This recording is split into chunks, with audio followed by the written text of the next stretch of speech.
Bapak Ibu saudara-saudara sekalian, maka menikahlah Nabi di usia 25 tahun. Lahirlah anak pertama beliau, namanya Qasim. Berapa anaknya Nabi, Bu? 7. Anak-anak Nabi 3 laki-laki, 4 perempuan. Pertama Abdullah, Ibrahim, Zainab, Ruqayyah, Ummu Kalsum, Fatimah. Berarti Fatimah terakhir? Bukan. Itu urutan berdasarkan jenis kelamin. Anak terakhirnya namanya Ibrahim. Anak pertamanya namanya Qasim. Makanya Nabi juga disebut Abul Qasim atau bapaknya Qasim. Kalau saya bapaknya C. Kenapa C? Karena Bugis.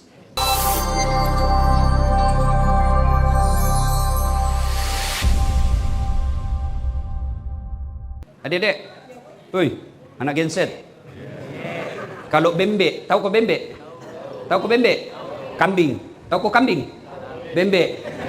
Tahu kok bembe? Kambing disuruh mencontoh ayam. Tidak mungkin, pasti yang suruh orang dongo. Kenapa? Tidak mungkin tahu kambing disuruh mencontoh ayam. Kenapa? Tidak sama tahu. Anjing disuruh menggonggong, bisa. Kambing disuruh ngembe, cocok. Ayam disuruh kokok, benar. Kenapa? Memang di situ keahliannya. Kalau manusia disuruh mencontoh Nabi, pasti bisa. Kenapa? Nabi manusia. Kalau kita disuruh contoh malaikat, tidak mungkin bisa. Kenapa? Malaikat tidak suka perempuan. Kita, empat lagi nama masih mau ki. Mak Nabi jangan dengar mama Dece. Iya toh? Ya dulu bagi-bagi itu kodong. Pacetong. Simpan dulu, mengganggu konsentrasi. Pasti dalam pikiran aku balik habis sama saya ini. Simpan dulu, jangan mengganggu konsentrasi. Itu bagian daripada bisikan setan. Ya, percaya ki Pak, kalau ada ceramah begini, setan berusaha gagalkan ki dengar ceramah. Pasti itu setan segala cara gagalkan ki supaya tidak dengar ki ceramah. Pegangi HP-mu. Itu yang pegang HP itu juga kena godaan setan itu. Bagaimana kau mau dengar ceramah kau sibuk kok? Sudah dikasih tahu masih tahu nak pegang? Bukan kau teman setan, kau bisa jadi setan. Ya? Apa mi kudu pami sambungannya lagi. Jadi Bapak Ibu saudara-saudara sekalian, kalau malaikat kita disuruh contoh malaikat, tidak mungkin. Malaikat tidak makan. Malaikat tidak tidur. Malaikat tidak minum. Malaikat tidak suka uang. Kita suka sekali uang. Maka tidak mungkin dicontoh. Muhammad sallallahu alaihi wasallam manusia biasa, pasti bisa kita contoh. Superman tidak bisa kita contoh. Kenapa? Karena peleng karton. Lagi pula salah cara nak pakai celana. Masa di luar celana dalamnya? Iya toh? Nah, maka saudara-saudara sekalian, Nabi Muhammad pasti bisa kita contoh karena beliau manusia. Meskipun beliau manusia, tapi diberikan keistimewaan. Siapa yang berikan? Allah subhanahu wa ta'ala. Dia betul Rasulullah manusia biasa. Betul manusia biasa. Kita sama sama Nabi. Nabi tidur. Kita juga tidur. Tapi Nabi sedikit tidurnya. Kita sedikit-sedikit tidur. Ya. Nabi, kita makan. Nabi juga makan. Tapi Nabi kalau makan, berhenti sebelum kenyang, makan setelah lapar. Kita sedikit-sedikit makan. Beda sedikit sama Nabi kita. Ya, kita berkeringat. Nabi juga berkeringat. Cuma keringatnya Nabi jadi parfum. Harum. Keringatnya Nabi diperebutkan para sahabat. Keringat tak? Cium aku sendiri. Tapi yang pasti mampu kita contoh. Nah, apanya kita contoh Nabi? Satu. Nabi itu Bu, sebelum lahir menderita nih. Coba. Masih dalam perutnya meninggal mi bapaknya. Yatim nih. Sehingga kita dulu orang Bugis ada keyakinan kalau ada meninggal dalam rahim ibunya na meninggal bapaknya bisa mengobati becek. Tahu gitu becek kan? Itu yang ada becek yang di sini tuh ayat kada dia bilang kalau anak mati bapaknya dalam rahim na mati bapaknya na obati mentata. Tidak tahu benar atau tidak, tapi tidak pernah kubuktikan. Itu. Nah, lahir Nabi hari kedua setelah lahir, nah ambil mie ibu susunya, Halimatus Sa'diyah. Berapa lama di ibu susunya? 4 tahun. Tahun keempat Nabi usianya, bawa kembali ke ibunya bersama Aminah. Usia 6 tahun, Nabi bilang mama, nak, kita pergi ziarah kubur. Kita pergi ziarah kubur nak, di Yastrib. Yastrib dulu namanya, sekarang Madinah. Loki Allah minta kiburu nambokmu. Itu berarti boleh ziarah kubur. Yang tidak boleh minta-minta dikubur.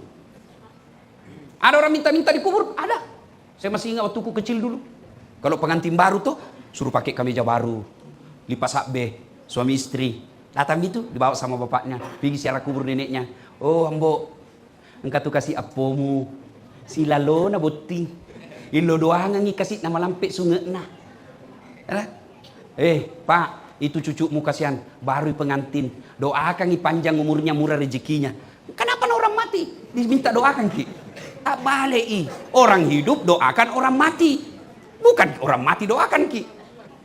Nah, sudah ziarah kubur, balik Nabi, balik nih. Ingat bu, kakeknya Nabi Abdul Muttalib termasuk tokoh disegani di Mekah. Banyak juga pesuruh pegawainya. Disuruhlah menemani Aminah beserta Rasulullah pergi ziarah kubur. Pulang dari Yastrib, di desa bernama Afwah, desa Afwah namanya, malasai makna Nabita. Aminah sakit, lalu sakit panas, demam, meninggal. Usianya Nabi waktu itu Pak 6 tahun. Meninggal ibunya Fatimah, Nabi sampai sedih dan pingsan. Beberapa saat beliau pingsan, akhirnya direndam di air, baru dia bangun. 6 tahun ibu yatim piatu nih. Ada di sini 6 tahun yatim piatu? Ada? Ada? Angkat tangan tak? Siapa yatim piatu usia 6 tahun? Tidak ada toh? Nabi 6 tahun sudah yatim piatu. Diambil sama kakeknya, Abdul Muttalib. 2 tahun bersama kakeknya, meninggal lagi kasihan. 8 tahun Nabi meninggal kakeknya. Diambil oleh pamannya, Abi Thalib. Dipanggil sama Abi Thalib, usia 12 tahun, Nabi sudah mulai dagang. Berdagang ke Syam. Itu di Syria sekarang. Itu di Lebanon sekarang. Jalan kaki itu Pak. Pakai onta. Kadang naik di onta, kadang turun. Sampai di Syam, ada pendeta namanya Bukhairah. Dari kejauhan dia lihat. Goyang Nabi, diikuti di atas onta. Kemana itu Nabi? Diikuti oleh awan. Nabi itu tidak pernah disentuh secara langsung matahari. Masya Allah. Pendeta Bukhairah dari dalam gereja dilihat. Ini kitab pernah dijelaskan dalam Injil. Ini ciri-ciri kenabian. Jadi orang pertama yang mengenali kenabiannya Nabi adalah seorang pendeta. Namanya pendeta Bukhairah. Dia panggil Abi Thalib. Amurena Nabita. Abu Thalib. Besti. Itu kalau saya cikeli. Sini saya kok. Karena kenapa? Ini pendeta Bukhairah penasaran ki. Ada 3 tanda-tanda kenabian menurut Injil. Injil Barnabas. Ya, pertama dinaungi oleh awan. Yang kedua namanya Ahmad. Dia tanya Abu Thalib, apamu ini? Kemanakanku? Siapa namanya? Ahmad. Muhammad. Ciri kedua masuk. Penasaran? Nah panggil. Ahmad, ta'al. Sini. Bisa saya lihat belakangmu? Dia buka belakangnya. Langsung dia bilang, ada babak. Tahu juga bahasa babak toh? Beda tuh kope. Kalau kope itu gini. Gitu. Beda tuh tompel. Kalau tompel di sini. Sini babak. Saya ada babakku. Ada babakku saya di belakang. Tapi dia tidak di sini. Di sini saya babakku ini. Jadi kalau saya meninggal nah hilang kepalaku bisa kan ditandai. Ada babaknya di belakang. Ya kan? Nah, akhirnya pendeta Bukhairah yakin ini nih Nabi akhir zaman yang dijelaskan oleh kitab kami. Lalu dia panggil Abu Thalib. Abu Thalib, bawa cepat pulang ini kemana kamu. Kalau nak dapat orang Yahudi nak bunuh. Balik. Kemudian usia 16 tahun Nabi sudah mulai berperang. Coba. Usia 16 tahun kita sekarang main game. Usia 14 tahun anak-anak kita sekarang membunuh. Itu di Konawe 14 tahun dia bunuh anak-anak. Nabi usia 16 tahun berperang. Tapi beliau bukan maju di depan. Apa tugasnya? Bukan perang waktu itu, perang membela agama. Karena belum ada agama Islam waktu itu. Perang antar suku. Perang kelompok. Di mana biasa terjadi perang kelompok? Ya? Kan dia tuh. Ya kan? Dulu waktuku masih sekolah, kelapa 3. Ya kan? Sekarang tidak ada semua itu. Ya, sudah. Apa tugasnya Nabi waktu perang waktu itu? Tugasnya menyediakan anak panah. Nah, usia kemudian 25 tahun mulailah ada seorang janda Makkah. Kenapa kita langsung bilang bah? Janda paling kaya di Makkah. Namanya Khadijah. Khadijah setiap saat dia selalu puji Muhammad di depannya sekretarisnya. Namanya Nafisah. Apa Nabi bilang Khadijah? Ini pegawai tak ini Muhammad baik kita wadi. Jujur ki. Baru selalu untung. Setiap dia bawa dagangan pasti untungi. Jujur dan bagus-bagus tong kulihat. Iya kalau bahasanya anak muda, ya gemarak-gemarak toh. Nah, Nafisah tahu, oh ini Khadijah, nasukai pegawainya. Maka pada saat itu Nafisah menjadi tim sukses. Tapi bukan tim sukses pilkada. Nah datangi Muhammad apa? Kau tahu? Tidak, karena belum aku tahu. Dalam buku tidak ada begini ini bahasa aku tahu gini betul? Ya. Apa? Bagaimana menurutmu kalau ada perempuan suka kok? Dia bilang, sembaran ini. Betul kak? Alhamdulillah. Tapi ini perempuan lebih tua dari kau. Dia bilang, tidak masalah Ji. Tapi 2 kali janda. Dia bilang, tidak apa-apa Ji. Tapi dia bosmu. Dia bilang, tidak apa-apa. Yang jadi masalah, betul karena suka kak. Dia bilang, tanam aku cikali. Tanam aku. Nake pun urusan. Pergilah kepada Khadijah. Bunda, apa?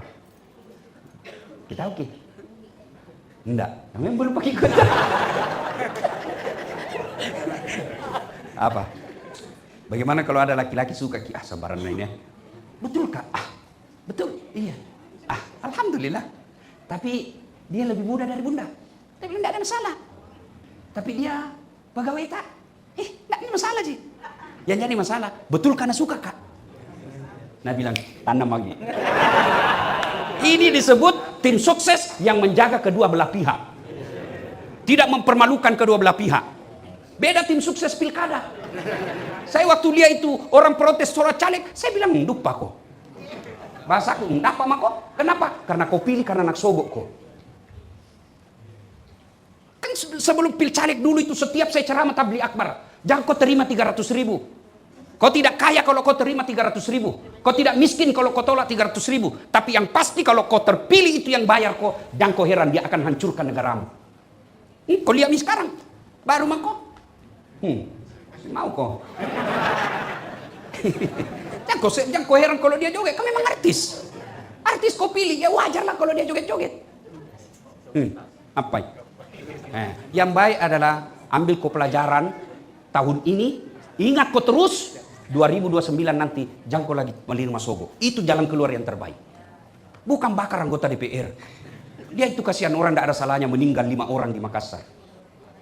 Akhirnya ada orang menjadi janda. Meninggalkan anak yang masih kecil. Demi Allah yang ikut membakar dan menyebarkan berita bohong itu. Kamu bertanggung jawab nanti di akhirat. Ya. Apalagi kalau kau sebarkan itu berita bohong. Benar saja kalau Islam mengancam keselamatan tidak boleh kau sebarkan. Itu benar itu berita. Tapi kalau kau yakin ini bisa rusuh orang, dosa kalau kau sebarkan. Apalagi kalau memang berita bohong. Islam bukan cuma mengenal amal jariah, tapi ada juga disebut dosa jariah. Bayangkan itu berapa itu kantor DPR Makassar, berapa kerugiannya? 300 miliar lebih. Siapa yang bayar nanti? Itu dikasih naik lagi pajakmu. Dari mana mau ambil uang wali kota? Wanap. Dari mana uang? Dari kita ini. Siapa suruh kau bayar bakarnya? Bikin kau sendiri. Naik lagi pajak. Orang berjamaah, imam boleh ditegur kalau kita berjamaah dalam sholat. Imam salah mestinya ruku, dia pergi sujud. Boleh ditegur, boleh, tapi tidak boleh. Imam salah kok. Tidak boleh begitu. Boleh kau tegur imam? Boleh. Tidak bisa, dongok nih ini. Tidak, batal sembahyangmu kalau bilang kau dongok. Apa paling dibilang? Subhanallah. Maha suci Allah. Bukan itu subhanallah bakar. Subhanallah. Dengar kau itu yang demo, bakar-bakar, melempar sambil kau teriak Allahu Akbar. Nah, cari kau nanti malaikat kalau matiku. Nama aku saja kau sebut sambil membakar, pasti saya marah. Dasar. Pasti saya marah. Namanya Tuhan kau sebut lalu kau membakar. Marah Tuhan nanti. Kenapa kau sebut namaku yang maha pengasih dan maha penyayang? Kau justru membakar dan membunuh sesamamu manusia. Allahu Akbar. Dongo. Ya? Nah, Bapak Ibu saudara-saudara sekalian, maka menikahlah Nabi di usia 25 tahun. Lahirlah anak pertama beliau, namanya Qasim. Berapa anaknya Nabi, Bu? 7. Anak-anak Nabi 3 laki-laki, 4 perempuan. Pertama Abdullah, Ibrahim, Zainab, Ruqayyah, Ummu Kalsum, Fatimah. Berarti Fatimah terakhir? Bukan. Itu urutan berdasarkan jenis kelamin. Anak terakhirnya namanya Ibrahim. Anak pertamanya namanya Qasim. Makanya Nabi juga disebut Abul Qasim atau bapaknya Qasim. Kalau saya bapak Ece. Kenapa Ece? Karena Bugis. Begitu dibilang Ece, pasti orang bilang Bugis. Jenenge siapa? Ece. Enggak mungkin Jawa. Ya? Nah. Kemudian di usia 25 Nabi menikah. Usia 36 tahun terjadi keributan di Mekah. Apa sumbernya? Ka'bah dipugar. Dipugar Ka'bah, diturunkan Hajar Aswad. Hajar Aswad artinya batu hitam. Aswad itu hitam. Hajar batu. Turun. Sudah diperbaiki, masalah. Nabi bilang, Bani Mas'ud, kami lebih berharap. Nabi bilang, Bani Adi, kami lebih berhak. Anggaplah ini di Sulawesi, 4 suku bertengkar. Nabi bilang, kami lebih berhak menetepelkan kembali Hajar Aswad. Orang Bugis. Nabi bilang, orang Makassar, porenu. Nak kepoin. Maju tong orang Toraja. Pakasini sama nek. Itu bertengkar. Bugis, Makassar, Toraja, Mandar. Suku 4. Bertengkar. Berhari-hari tidak ada kesimpulan. Akhirnya Abu Jahal bilang begini. Saudara-saudara sekalian, kita tunggu saja besok. Siapa yang muncul di pintu gerbang, anggaplah itu pintu gerbang yang ada balehoku di situ. Kaki kata pulang ke ceramah, balehoku. Tuh, sudah. Dia bilang Abu Jahal, siapa besok yang lebih awal muncul di situ, itu kita tunjuk, kita percaya siapa nak tunjuk di antara 4 ini. Mana? Setuju? Setuju. Tunggu besok. Tung. Muncul. Muhammad. Cocok ini kata. Ini mitawa. Muhammad digelari Al-Amin, yang terpercaya. Lalu Abu Jahal berkata, Muhammad, ada masalah ini. Apa? Ini kami bertengkar ini. Siapa yang berhak meletakkan kembali Hajar Aswad? Nabi bilang, Nabi, kalau kau percaya sama saya kasih kau bantuan. Ya makanya kau yang ditunjuk ini. Oke? Kata Nabi, baiklah. Nabi buka serbannya. Adik-adik tahu serban? Tahu serban? Berapa sudutnya serban? Berapa sudutnya serban, Bu? 4. Berapa yang bertengkar? 4. Akhirnya Nabi bilang begini, masing-masing kau kepala suku, pegangi sudutnya ini 4. Kau sini, kau sini, kau sini, kau sini. Setuju? Setuju. Supaya tidak ribu kau, saya angkat ini batu. Tuh, angkat ini batu. Nah, sudah kasih naik. Ayo angkat sama-sama. 1, 2, 3. Angkat. Ayo sama-sama pegang, letakkan sama-sama. Selesai masalah tanpa masalah. Male. Pagadai yang bisa deh. Nanti cini pagadai yang ada ibu-ibu Itu artinya Nabi itu cerdas. Nabi disebut ummi, tapi tidak bodoh. Ummi artinya tidak tahu membaca dan menulis. Kenapa disebut tidak tahu membaca dan menulis? Kenapa Allah tidak memberikan pengetahuan membaca dan menulis? Untuk menghindari fitnah bahwa Quran tulisannya Muhammad. Terbukti Nabi tidak bisa menulis, tidak bisa membaca. Tapi tidak berarti bodoh. Nenekku tidak tahu menulis, tidak tahu membaca. Tapi uang, nah hafal. Itu tidak berarti. Penting jangan diajar membaca. PEP, tambah PEPEP, SOSO, PEPSO, DDNT, apa bacaan? Odol. Ya kan? Sudah. Nah, dan seterusnya, panjang cerita. Nah, sekarang apanya dicontoh Nabi? Satu, mari kita contoh Nabi. Perempuan kata Nabi, gampang sekali masuk surga. Sholat, puasa Ramadan, dia jaga harga dirinya, dia taati suaminya, tadahulul jannati bisalam, masuk ke surga dengan penuh keselamatan. Mana kamu mau? 4G. Tapi kata Nabi, yang menyebabkan perempuan gampang terpelincir masuk neraka karena tidak bisa jaga lisannya. Ini penyakitnya perempuan. Datang saja pengajian begini, macam aja itu.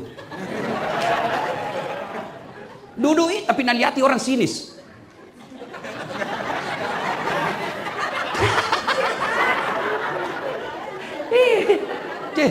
Pakaian orang nacalla semua. Orang pakai gelang dian sibuk. Motong pakai emas normal saja. Urusan orang, susah kok kak. Bu, kalau ada kita dapat begitu kumpulan tinggalkan. Jangan gabung. Ada grup WhatsApp di dalamnya banyak tukang gosip, tinggalkan. Bukan kita memutuskan silaturahmi, tapi kita menghindari dari hati yang busuk. Kalau kita tahu majelis taklim itu dengar ceramahnya cuma 30 menit, gosipnya 3 jam, tinggalkan majelis itu. Maka mulai hari ini bertetangga boleh, bermajelis boleh, grup WhatsApp boleh, tapi kalau banyak tukang gosip, lebih bahagia, lebih besar faedahnya ditinggalkan itu grup.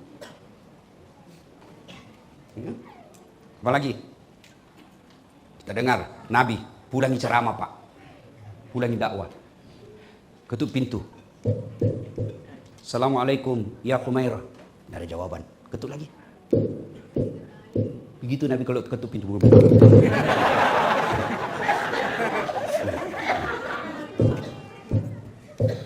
Assalamualaikum ya Khumairah, tidak ada jawaban, ulang lagi. Assalamualaikum ya Khumairah, tidak jawaban. Nabi bilang, oh tidur di kodong istriku. Nah ambil serbannya ibu, nah buka, tidur di depan pintu Pak. Nabi ini Pak, Nabi Pak. Solatnya bagus, ibadahnya baik, dicintai oleh Allah. Bahkan Allah haramkan masuk surga Nabi yang lain sebelum beliau masuk surga. Tidur di depan pintu, tidak mau ganggu istrinya. Bangun istrinya, buka pintu, Nabi kaget. Apa dia bilang Nabi? Ya Khumairah, maafkan saya. Terlambat kak pulang tadi malam. Sehingga saya tidak bisa temani kau tidur di dalam kamar. Masya Allah. Ada suami begitu di sini. Bagaimana Pak Polis? Ada. Ada. Berdoa mudah-mudahan kita semua bisa menghargai istri. Bukanlah laki-laki kata Nabi, bukan bagian dari umatku, suami yang tidak pandai memuliakan istrinya. Biasa Mama Nece itu mengadu sama mamaku. Kenapa itu Ustaz? Semua mau dia urus pakaiannya. Tidak pernah kita dikasih kesempatan. Karena memang saya begitu. Kenapa? Saya baca Barasanji. Coba baca Barasanji. Nabi Muhammad, beliau sendiri yang bersihkan tempat tidurnya. Beliau sendiri yang sediakan sarapannya. Beliau sendiri yang jahit pakaiannya. Beliau sendiri yang cuci pakaiannya. Tapi Jang Tongko sudah dengar ini Bu. Kau kasih suamimu, Pak, pikau mencuci. Nah bilang suamimu, baiklah saya cari pencuci yang lain. Ya, Masya Allah. Itu Nabi Pak mah. Tidak pernah menyakiti hati istrinya. Kalau dia tidak suka makanan, dia tidak celah. Tetap dia makan. Mau kita tahu sakit hatinya perempuan? Suri masak baru tidak makan. Saya setelah ada istri, ternyata masak marah sekali itu perempuan. Kalau sudah masak tidak dimakan. Kalau tun ibu tidak nak makan makanan suamimu, periksa tongi. Siapa tahu kau tidak tahu seleranya. Kenapa tidak nak makan suamiku? Bisa jadi tidak jaga perasaanmu. Kenapa? Karena kalau dia makan dan kecut mukanya, Begitu Rasulullah tidak mau melukai perasaan istrinya. Dengar gini Pak. Biasanya kita mau punya istri seperti istrinya Nabi. Baru kita tidak bersifat Muhammad. Mau seperti Khadijah. Baru dia Abu Jahal. Tenang kau, ku bela ini malam. Jatuh kau mau merasa suami Nabi Muhammad. Baru kau bukan Khadijah. Tenang kau Pak, ku bela kau. Nah ibu bapak saudara-saudara sekalian. Kita mulai kebaikan contoh Nabi dalam rumah tangga. Ya, kalau kita tidak senang, sabar. Jangan bertengkar tiap hari. Kalau orang kaya bertengkar, masih dibilang dia enak makannya, bagus mobilnya, mewah rumahnya, kemana saja dia bisa naik pesawat bisnis kelas. Meskipun dia bertengkar, paling tidak enak aduannya. Kalau kita yang ngontrak-ngontrak, jelek tuh misunya. Istri tak juga busuk muluna. Bocor rumah, makan seadanya, bertengkar kok lagi terus. Apa itu kau dapat? Dunia menderita, akhirat lebih-lebih. Dan heranku saya tiap hari bertengkar, hamil lagi.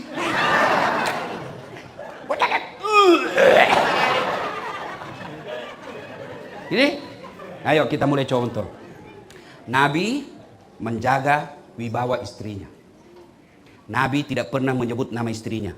Tidak pernah kita dengar bilang, Khadijah sini kok, Aisyah sini kok, tidak. Beliau panggil Khadijah Ummul Mukminin. Aisyah beliau panggil ya Humaira. Contoh maki Pak. Mulai malam ini besok panggil istri tak. Wahai istriku yang termancung hidungnya. Dia bilang, ini tak mancung hidungnya Ustaz, gigi nasi dia dilihat. Gigi na mancung Ustaz. Ya leher nak kok cari yang bagus, mana baiknya di situ. Alisnya kah, kau puji yang terlalu jujur. Mentang-mentang istrimu hitam kau bilang Blacky. Kan? Nah, ayo. Bagaimana? Kenapa rumah tangga ibu? Dengar dulu. Kenapa rumah tangga suami istri tidak saling menghormati? Coba. Hah? Satu Pak, mulai sekarang jangan kau panggil nama istrimu dengan nama. Panggil nama khusus. Minimal kau bilang mamanya. Siapa nama anak pertamamu? Misalnya saya, Ece. Saya panggil mamanya Ece. Enggak, saya panggil Nora. Sini kok. Wih, kasar kama. Panggil itu. Itu budaya orang Bugis dulu. Maka ada makna. Luati. Ambokna beduh. Ambokna lah kemang. Ya toh. Menghargai. Masa suaminya orang kau panggil kita? Terserah kita Pak. Tetanggamu. Suamimu terserah kau. Siapa gaji kau? Siapa belikan kau rumah? Ini biasa perempuan kadang-kala nggak masuk di akalku. Marah sama suaminya, nah suruh pilih. Marah sama mertuanya kurang ajar. Datang mertuanya bengkok terus mukanya. Kapan kita datang mak baru kapan kita pulang?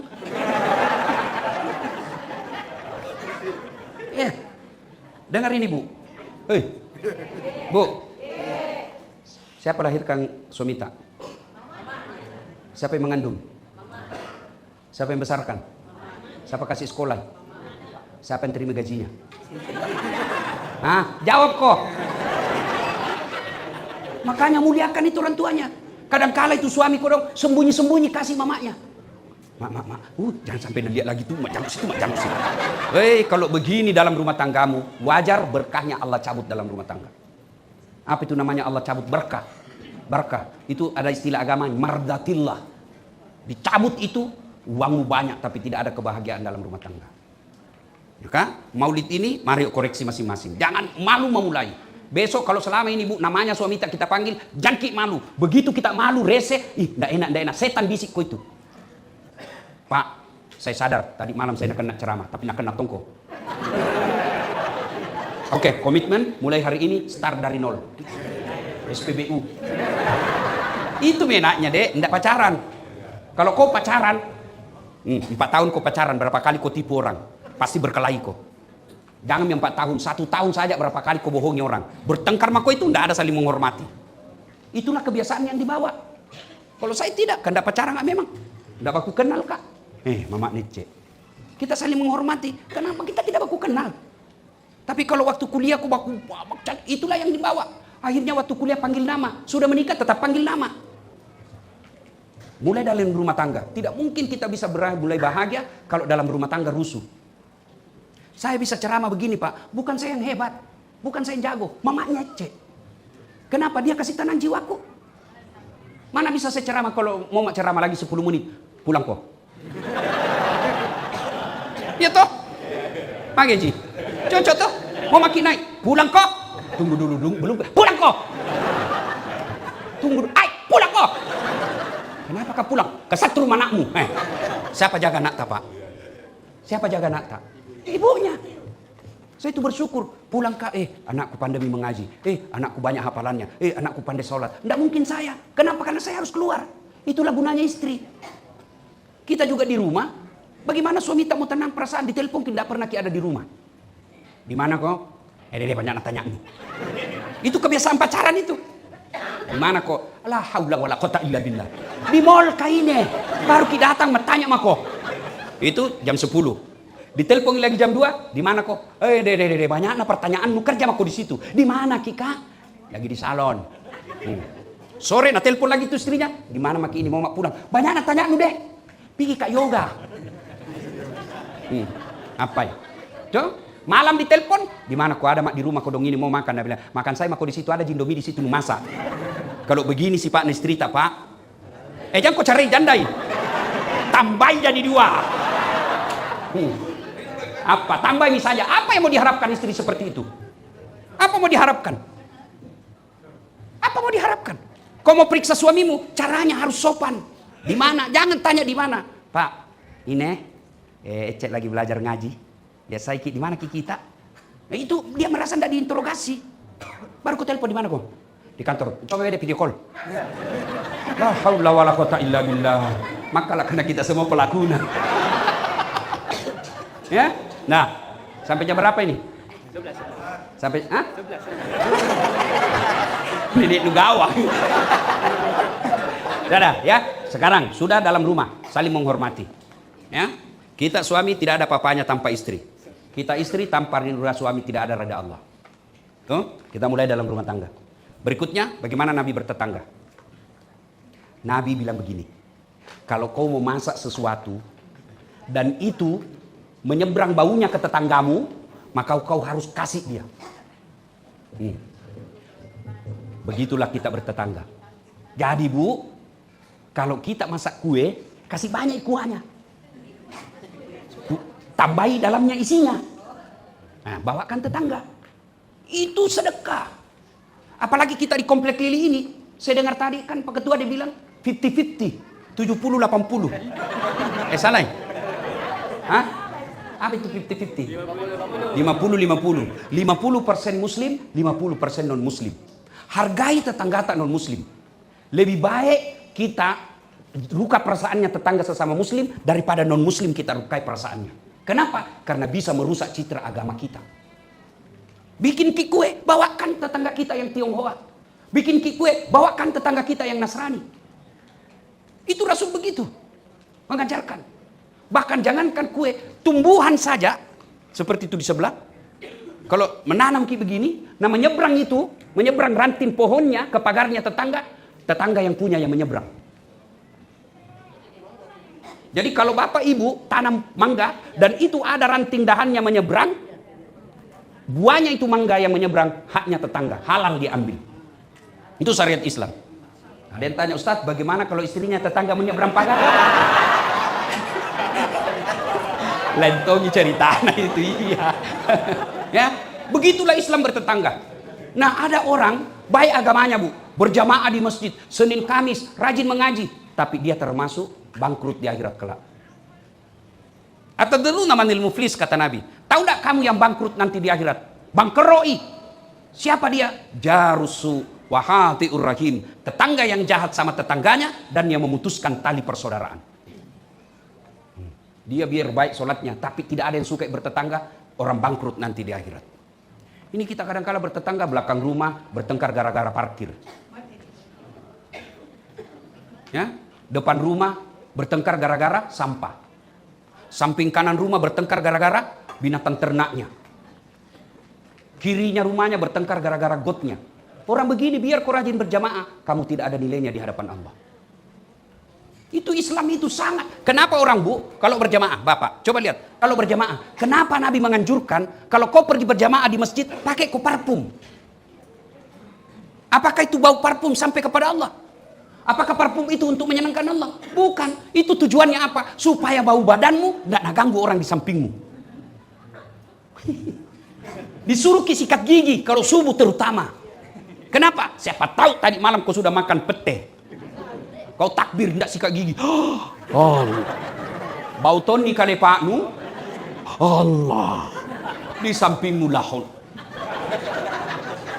Tujuannya apa itu? Supaya kau tidak ganggu orang kiri kananmu. Artinya apa? Supaya kau tidak jadi masalah dengan tetanggamu. Ada yang biasa egois, putar band, musik keras sekali. Sampai tetangganya tahu. Nah bilang apa? Kenapa? PCD-PCD-ku. Atau listrik-listrikku. Rumah-rumahku. Urusanku. Apa kalau Nabi bilang tetangga tak? Rumah-rumahku. Pintu-pintuku. Telinga-telingaku. Kenapa musikmu masuk di telingaku? Nabi bekerja, syaratnya halalan, thayyiban, wasi'an. Halal, baik, banyak.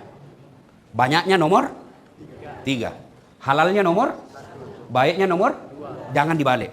Kita cari uang, banyaknya dulu nomor 1, halalnya nomor 14. Akhirnya apa? Halal haram hantam.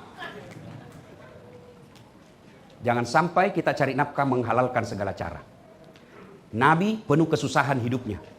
Tapi tidak pernah kita dengar Nabi minjam duit. Hati-hati yang suka pinjol. Berapa banyak rumah tangga berantakan gara-gara pinjol. Pinjaman online. Dan menjengkelkannya saya natagi. Ustadz, saya mau menghindar dari riba. Riba tuh pakai dulu bahasa agama. Saya sudah kesana kemari berusaha mencari. Tapi tidak ada Ustadz. Maukah Ustadz merenangkan bimbang saya supaya saya terhindar dari riba? Ya, apa yang bisa saya bantu? Bayarkan ngakas yang utangku. Kalau malek, kudoakan bagi saja lunas. Dan banyak begitu. Kenapa kita ngutang, Bu? Bukan karena tidak ada rezeki dari Allah, tapi karena selera hidup tak terlalu tinggi. Kalau ada beban hidup tak, jangan lalu kita berusaha ngutang. Lebih baik jual sesuatu yang bisa dijual. Tidak biasa-biasa, dia bilang ada utangku, jual HP-mu. Ada utangku 1 juta, jual HP-mu. Jangan juga keterbiasa ambil utang. Utang itu kata Nabi, 1 membuatmu pembohong. Ada nih, nah biar bau uang ini tidak ada kasihan. Bohong aku itu. Bilang kau kalau bapak nak cari bilang kau tidak ada. Kau bohong, anakmu juga wajar bohong. Yang kedua, utang itu membuat kamu langkah kakimu pendek. Mau kau pergi warkop, iya ada. Jangan enggak jadi mau kau sedih. Ya kan? 3, utang itu memutuskan silaturahmi. Karena orang yang tadinya kau pinjam uangnya baik-baik, natagi tidak mau, akhirnya bisa kau bertengkar. Waktu dikasih pinjam uangnya, dia bilang, Ustadz adalah malaikat hidup penyelamatku. Sekalinya ditagih, dia bilang, Ustadz seperti malaikat pencabut nyawa. Ya. Contoh, selera hidup yang membuat utang, jilbab. Beli jilbab boleh. Pak, belikan saya jilbab. Nah, belikan maki suami tak jilbab. Sudah beli jilbab yang jadi masalah. Apa itu? Nah, bilang, Pak, masa enggak serasi jilbabku sama tasku? Dibelikan mesin tas. Sudah dibelikan tas, nah bilang, baik tong itu kalau serasi dengan sepatuku. Sudah itu dilengkapi, nah bilang, Pak, nah hafal mi orang ini, belikan nggak lagi. Nah, akhirnya berujung pada utang. Nah, Bapak Ibu Saudara-saudara sekalian, banyak yang ingin kita sampaikan, tapi waktu jualah yang membatasi.